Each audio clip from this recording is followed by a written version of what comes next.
Makamu wa Rais wa Marekani Bwana JD Vance amesema ya kuwa na uhakika ya kwamba shambulio linalowezekana la Marekani dhidi ya Iran halitasababisha mzozo mkubwa na wa muda mrefu katika Mashariki ya Kati. Karibu sana katika undani wa taarifa hii. Hii ni JMTV. Mimi ni Yohana Machia. Makamu wa Rais kutoka nchini Marekani anayefahamika kama JD Vance alisema ana uhakika ya kwamba shambulio linalowezekana la Marekani dhidi ya Iran halitasababisha mzozo mkubwa na mzozo wa muda mrefu katika Mashariki ya Kati. Wazo kwamba tutakuwa katika vita vya Mashariki ya Kati kwa miaka mingi bila mwisho unaonekana hakuna uwezekano kwamba hilo litatokea. Aliweza kusema hivyo wakati akihojiwa na Washington Post kuhusu taarifa hii. Vance amesema hajui rais wa Marekani Donald Trump ataamua nini ama ataamua kufanya nini kuhusu Irani. Alielezea uwezekano unaojumuisha mashambulizi ya kijeshi ili kuhakikisha Irani haitapata silaha ya nyuklia au kutatua tatizo hilo kwa njia ya kidiplomasia. Pia JD Vance amesema utawala wa Marekani bado unapendelea tatizo la mpango wa nyuklia wa Iran litatuliwe kabisa kwa njia za amani, hasa diplomasia, akimaanisha mazungumzo. Alisema, nadhani sote tunapendelea chaguo la diplomasia, lakini inategemea sana kile ambacho wa Iran hufanya na kile wanachosema.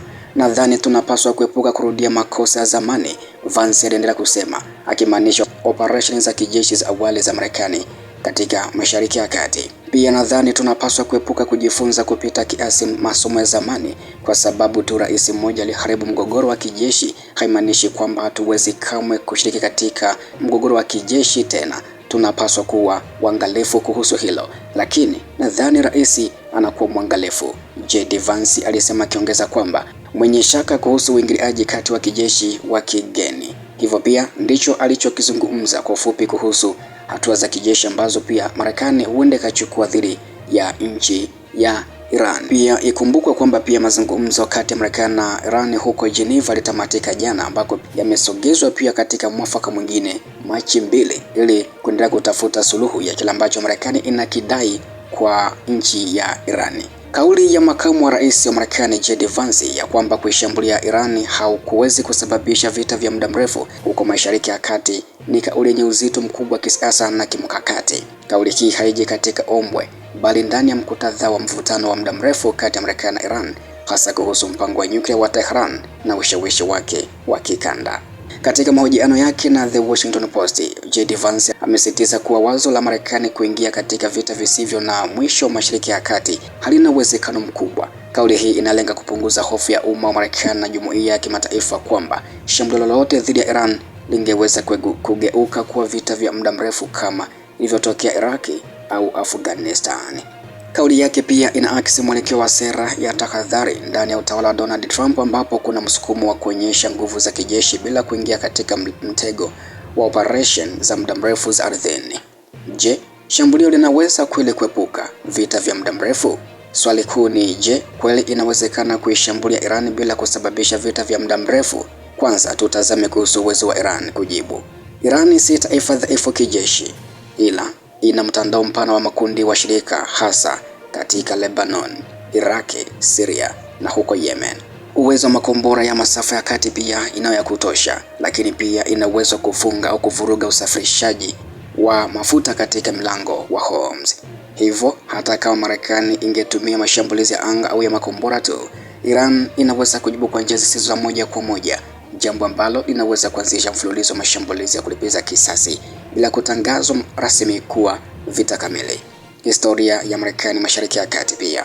Vance aligusia kuepuka kurudia makosa ya zamani. Hii ni rejea ya moja kwa moja kwa vita vya Iraki 2003 pamoja na Afghanistan ambavyo vilianza kama operesheni za haraka, lakini vikageuka kuwa vita vya muda mrefu vilivyogharimu trilioni za dola na maisha ya maelfu ya wanajeshi.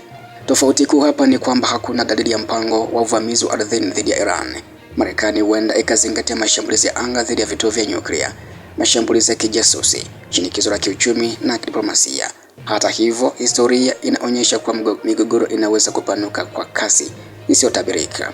Vance ameweka wazi kuwa chaguo linalopendelewa bado ni diplomasia, akimaanisha mazungumzo. Hii inaonyesha kuwa licha matamshi makali ya kisiasa, bado kuna njia wazi za mazungumzo. Diplomasia inaweza kuhusisha mazungumzo mapya kuhusu mpango wa nyuklia, makubaliano ya kudhibiti urutubishaji wa urani, kupunguza vikwazo kwa masharti maalum. Lakini hata hivyo, mafanikio ya diplomasia yanategemea sana uaminifu kati ya pande mbili, ambao kwa sasa ni mdogo. Marekani ina wasiwasi kuhusu maendeleo ya nyuklia ya Iran, wakati Iran inaona vikwazo vya kiuchumi kama ina vita vya kiuchumi. Ujumbe wa ndani wa kisiasa kwa Marekani kuhusu kauli hii. Kauli ya JD Vance pia inalenga hadhira ya ndani ya Marekani. Umma wa Marekani kwa kiasi kikubwa umechoshwa na vita vya muda mrefu nje ya nchi. Kauli yake inatoa hakika kwamba hakutakuwa na vita visivyo na mwisho. Hatua yoyote ya kijeshi itakuwa ya haraka na yenye malengo maalum. Hii ni muhimu kisiasa, hasa wakati mjadala wa matumizi ya fedha za kijeshi na kipaumbele cha matatizo ya ndani, hasa uchumi, ajira, mipaka unaendelea. Licha ya kujiamini kwa Vance, kuna hatari kadhaa. Moja, kukosea makadirio ya majibu ya Iran, kwani Iran inaweza kuona shambulio lolote kama tishio la moja kwa moja kwa utawala wake. Pili, kuongezeka kwa ushiriki wa mataifa mengine kama Israeli au makundi ya kikanda yanaweza kuvutwa moja kwa moja kwenye mzozo huo. Tatu, ni kuhusu athari za kiuchumi duniani. Bei ya mafuta inaweza kupanda kwa kasi na kusababisha mshtuko wa kiuchumi wa kimataifa. Kwa mantiki hiyo, hata kama vita haitakuwa moja kwa moja kati ya majeshi ya Marekani na Iran kwa muda mrefu, mzozo wa kivuli, shadow war, unaweza kuendelea kwa miaka mingi. Uhalisia wa kijeshi. Kimkakati, Marekani ina uwezo mkubwa wa kufanya mashambulizi haraka, sahihi na ya muda mfupi bila kupeleka maelfu ya wanajeshi ardhini. Hii inaongeza uwezekano kwamba operation inaweza kudhibitiwa kwa muda mfupi. Lakini changamoto ni kwamba kuangamiza kabisa mpango wa nyuklia wa Iran kwa shambulio moja ni vigumu. Iran inaweza kuharakisha juhudi zake za nyuklia kama jibu. Hivyo operation inaweza kufikia malengo ya muda mfupi, lakini kuzalisha tatizo jipya la muda mrefu. Na pia naweza kumaliza kusema kwamba kauli ya Vance inaweza kutazamwa kwa mitazamo mawili. Kwanza, mtazamo wa kwanza ni kauli ya kisiasa ya kutuliza hofu na kuonyesha kuwa utawala una mpango thabiti na hautarudia makosa ya Iraq.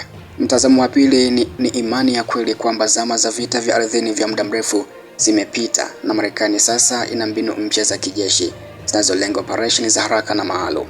Hata hivyo, historia ya Mashariki ya Kati inaonyesha kwa migogoro mingi huanza kwa makadirio ya muda mfupi, lakini huishia kuwa mirefu kutokana na siasa za kikanda, makundi yasiyo ya kiserikali na maslahi ya kimataifa. Kwa hiyo, ingawa inawezekana kinadharia kwamba shambulio dhidi ya Iran halitasababisha vita vya muda mrefu, hatari ya kugeuka kwa mzozo kuwa wa muda mrefu bado ipo, hasa ikiwa majibu ya Iran au washirika wake yatakuwa makubwa na ya kulipiza kisasi.